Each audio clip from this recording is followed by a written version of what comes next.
Hi, my name's Liam Ashley Clark and I'm an artist. I've been living and working in Norwich for about 10 years now, having graduated from my BA in Fine Art at NUA in 2012.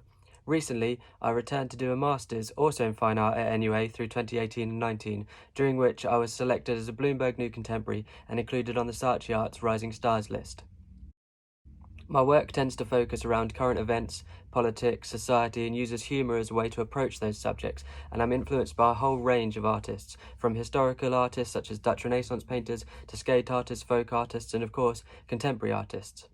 One of the contemporary artists that's been really influential in my work is Grayson Perry, and East Gallery have invited me to go and check out a quick preview of their new Grayson Perry exhibition, which opened on the 18th of May. The exhibition features a series of work, The Vanity of Small Differences, from the TV show All in the Best Possible Taste, which aired on Channel 4 in 2012. For me, it's probably Grayson Perry's most successful works made during the filming of a TV show, but I've never actually seen them in person. I've just had this small postcard book for a number of years, which is really great, but I am excited to go and check out the works, so let's head down to the gallery. The Vanity of Small Differences consists of 6 2x4 metre tapestries looking at British taste and class. It takes inspiration from William Hogarth's A Rake's Progress, but here we follow fictional character Tim Rakewell, as opposed to Hogarth's Tom Rakewell, as he journeys through the class system. The works were largely based around Perry's travels for the TV series, in which he visited working class people in Sunderland, middle class people in Tunbridge Wells, and the upper class in the Cotswolds. On my way to the show, I rolled past the book hive and noticed they had a couple of Grayson Perry books in the window. I couldn't help but pop in and grab the new Art Club book.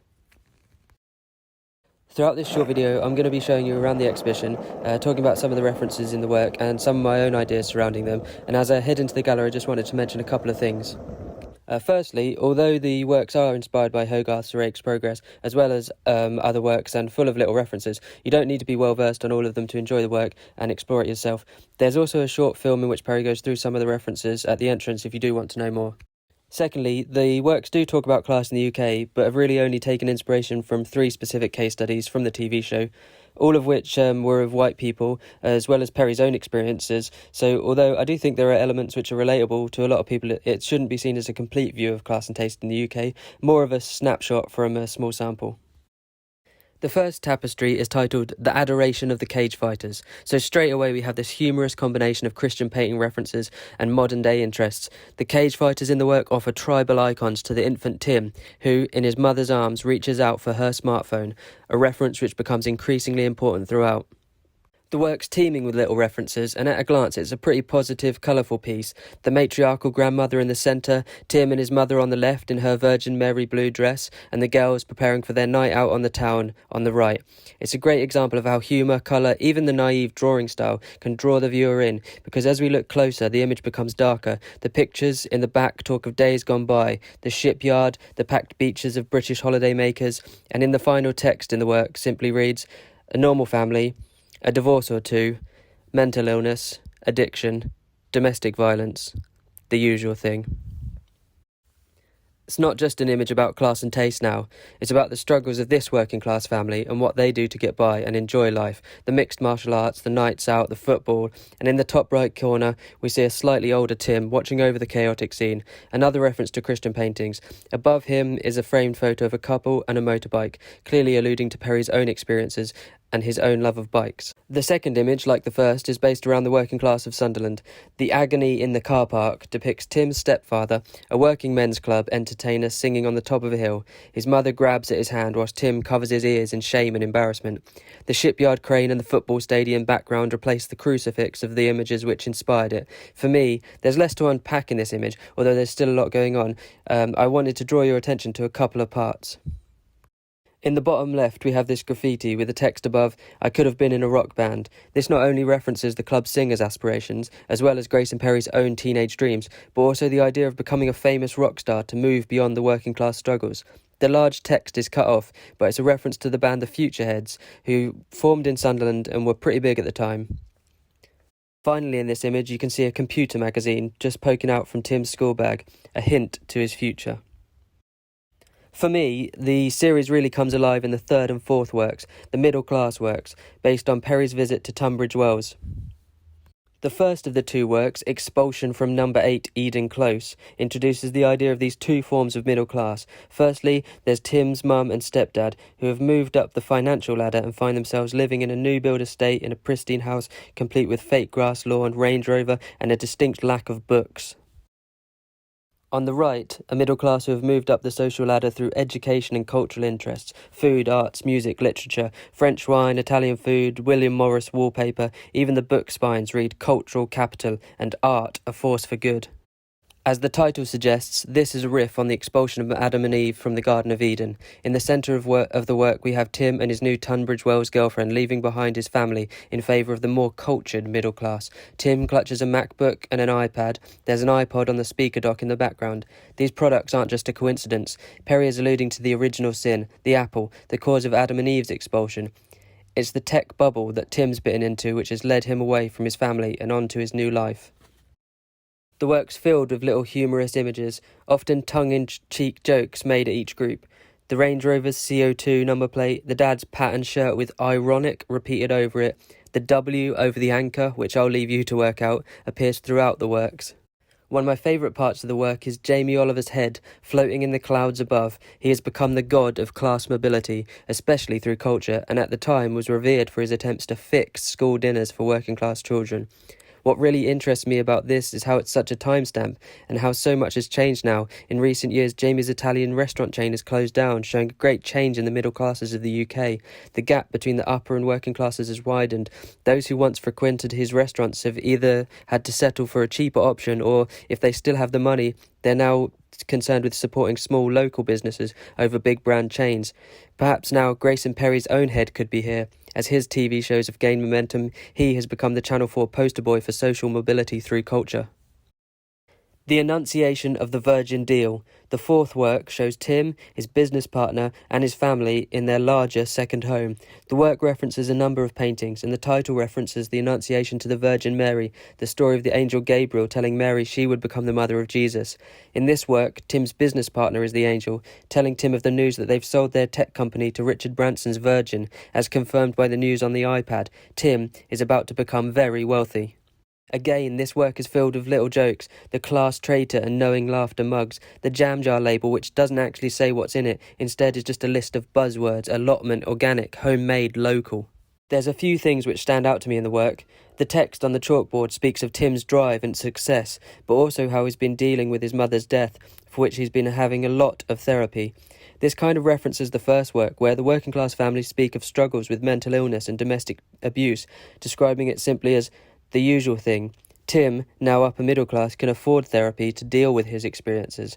I think that this is also quite self-referential for Grayson Perry, especially now, as he has a touring exhibition of early works coming to the Sainsbury's Centre later in the year called The Pre-Therapy Years. I'm also really interested in how the objects in this middle class scene would change now, either falling out of fashion or moving to and from other classes. The recycling bins have now become part of most people's lives. I don't think the upper middle class would have flag cushions, and things like the sugar skull keyring could have once been a symbol of cultured world travel, now feel more like cultural appropriation. The Cath Kidston bag on the table was once a symbol of middle class taste, then just another high street store, and now all of those have closed, blamed on coronavirus, but like Jamie Oliver's restaurants, I think they also says a lot about the changes in what middle classes can afford and what they want to buy. I think that the classes influence each other's tastes, and usually we see this trickle down of fashions as things become more available and cheaper. But I think, especially nowadays, the middle class tastes have been very influenced by working class, perhaps because of the social mobility of some, but also perhaps because taste isn't really influenced by businesses and companies, but by artists, musicians, makers, and I find that it's those from working class backgrounds creating some of the most interesting radical output. I remember watching the show back in 2012 and thinking about how filled with anxiety the middle class families were. More so than the upper class or working classes, the middle classes were worried about what other people thought of them, their tastes, the way they presented themselves. This inspired my own drawing work. Nothing says middle class like elderflower, presse and anxiety. As we move to the final two works in the series, the upper class studies, the work becomes darker. The light humour of Tim's rise to tech millionaire, which draws the viewer into the work, is gone as Tim meets his untimely demise. The fifth work, The Upper Class at Bay, shows Tim and his wife strolling the land of their new country home, plagued by an Occupy-style movement demanding tax increases for the rich. I think this is a really interesting image, as the Occupy movement may have died down, but conversations about wealth and increased tax now seem more prominent than ever. In the centre of the work we have this old man stag hybrid representing the traditional upper class, the old money, inherited stately homes, something Tim and his new money can never really achieve, but he's being torn apart by the dogs of fuel bills, upkeep, tax and social change. Tim and his wife simply look on as the beast is taken down. I don't think anyone is particularly interested in trying to save this form of upper class from the changing times. The final work, #Lamentation, like the first piece, mixes modern language with Christian painting. The work depicts Tim's death. Showing off to his new wife in his new Ferrari, his wealth becomes his downfall. There are little elements of humour in the background, but it's been taken over by tragedy. The painting not only takes inspiration from Hogarth's final piece in A Rake's Progress, but also Van der Weyden's Lamentation, which features a skull at the bottom, that here Perry has replaced with a smashed iPhone. The text at the bottom describes his final moments, his final word, mother, to the nurse cradling him in her Virgin Mary blue scrubs as his hand reaches out for his phone. In the show, the work is placed opposite the first, so he can see these direct connections, as baby Tim, cradled by his mother, reaches out for her iPhone. Now, I've seen the work and I've shared a few of my favourite parts, and I think it's a really great series despite its limitations. Obviously, there's loads more to unpack within the works, and I've only really just scratched the surface. I think it's pretty good documentation of class and taste for a specific set of people and time, but I think it's interesting to explore how things have changed nowadays. Even the idea of working middle and upper classes seem restrictive, but I do think that makes the work more accessible to a wider audience. The work turns pretty dark and is kind of a critique of chasing wealth and fortune, but it's also filled with these little humorous images, which is one of the things I tried to do within my own work, use humour as a way to draw the audience in and then introduce the bigger subjects. As one of my favourite artists, Mike Mills, says, funny can be the best sledgehammer. One of the things that Grayson Perry does which has influenced me is use historical artworks as inspiration, reference and context. This is one of my recent paintings. The inspiration for the image was 17th century Dutch still life paintings, but it depicts the contents of one food parcel a mother received from the government during lockdown. The naive painting style and the bright colours keep the work light and humorous, whilst drawing the viewer into the much bigger subject matter. I hope you've enjoyed this little video, but as I said, I've only scratched the surface of the work, so I really recommend getting to the exhibition if you can. It's open until the 3rd of July and is free, but due to COVID restrictions you will need to book online beforehand. It's easy to do, just visit eastgallerinua.simplybook.it or nua.ac.uk/east-gallery and book a slot with the number of people in your visit. Thanks to NUA and East Gallery for showing me around, especially Claire and Verity. If you'd like to see any more of my own work, you can visit liamashleyclark.com or search Liam Ashley Clark on Instagram or on Twitter. Cheers for watching.